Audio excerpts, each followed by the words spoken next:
Veneloc is a single-use tourniquet featuring an adjustable buckle locking mechanism to support safe and comfortable phlebotomy procedures whilst minimizing the risk of infection.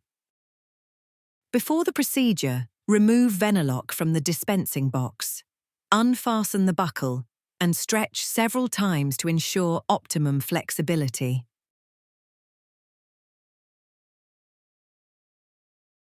Place Veneloc under the patient's arm and wrap the buckle end around it first. Then pull the opposite end over until the desired tension is achieved and lift the buckle clasp upwards and click to secure in place.